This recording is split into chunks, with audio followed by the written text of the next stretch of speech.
বিসমিল্লাহির রহমানির রহিম। ভাই ও বোনেরা, যে যেখান থেকে আমাকে দেখছেন এবং শুনছেন, আপনাদের সবাইকে আমার সালাম, আসসালামু আলাইকুম। আশা করি আপনারা ভালো আছেন, আমিও ভালো আছি। UK property gossip by Tasmina YouTube চ্যানেলের পক্ষ থেকে জানাই শুভেচ্ছা।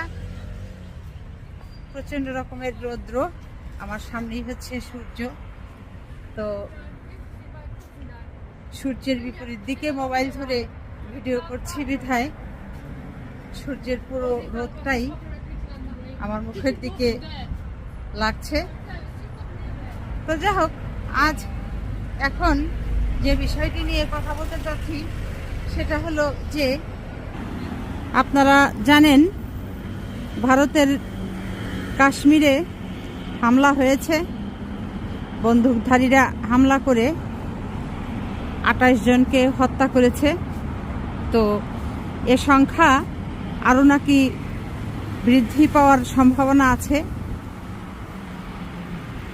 এখন ভারত হামলার শুরুতেই কোনো রকম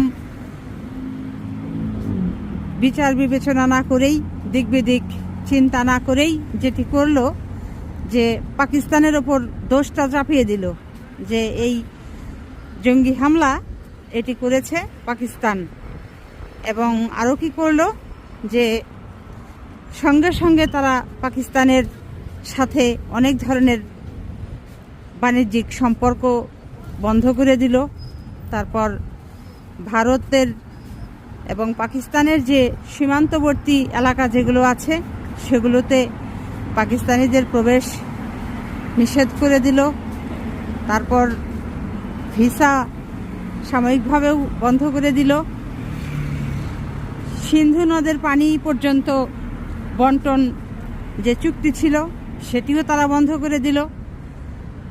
এবং পাকিস্তান পাল্টা আবার কি করলো, যে তাদের পাকিস্তানের যে আকাশ সীমা ভারত ব্যবহার করে বিভিন্ন দেশে তাদের প্লেনগুলো চলাচল করে, সেগুলো আবার তারা বন্ধ করে দিল। তো ভালোই হয়েছে, আমি মনে করি যে পাকিস্তান একটা দাঁত ভাঙ্গা জবাব ভারতকে দিতে পেরেছে। এখন কথা হলো যে, এই যে কাশ্মীরে যে হামলাটা হলো, 28 জন পর্যটক মারা গেলেন, তো ভারত কি করে নিশ্চিত হলেন যে এটি পাকিস্তানের কাজ? কারণ হলো, ঘটনা তো পাকিস্তানে ঘটেনি, ঘটনা তো ঘটেছে ভারতে। এবং ভারতীয় একজন সেনা কর্মকর্তা তিনি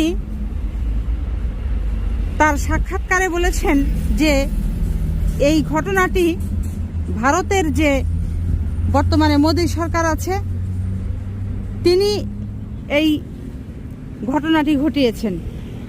এটি পূর্ব পরিকল্পিত, ভারত সরকার এটি পুরোটাই জানে এবং মোদী ব্যাপারটা পুরোটাই অবগত যে এইভাবে ঘটনাটি ঘটবে। তিনি এটি ঘটিয়েছেন, তিনি এটির সব নাটের গুরু। এরকমটাই ভারতীয় একজন সেনা কর্মকর্তা তিনি গণমাধ্যমের সামনে এসে একেবারে সরাসরি কথাগুলো বলছেন। কারণ হলো, ওই সেনা কর্মকর্তা তিনি যেটি বলছেন,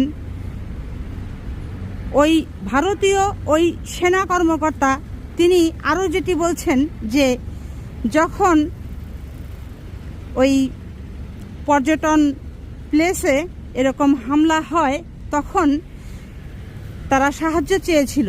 সেনাবাহিনীর লোকেরা, ভারতীয় সেনা সদস্যরা বিষয়টি হেডকোয়ার্টারে জানিয়েছিল, তাদের সহযোগিতা চেয়েছিল। কিন্তু এই হেডকোয়ার্টার থেকে তাদেরকে সেইভাবে রেসপন্স করা হয়নি।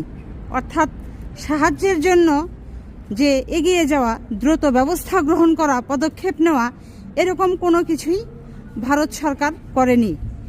তার মানে এখান থেকেই বোঝা যাচ্ছে যে এই ঘটনাটি ভারত সরকারের পূর্ব পরিকল্পিত একটা বিষয়। আর এটি ঘটিয়ে তারা পাকিস্তানের ঘাড়ে দোষটা পাবে আন্তর্জাতিকভাবে পাকিস্তানের যে সুনাম আছে, খ্যাতি আছে, এটিকে নষ্ট করার জন্য ভারত এই ষড়যন্ত্রে আসলে লিপ্ত হয়েছে। এটি আসলে এখন বোঝা যাচ্ছে ভারতীয় ওই সেনা কর্মকর্তার স্টেটমেন্টে। তো দেখা যাক কোথাকার পানি শেষ পর্যন্ত কোথায় গিয়ে গড়ায়। সবাই ভালো থাকবেন, সুস্থ থাকবেন এবং আমার জন্য দোয়া করবেন।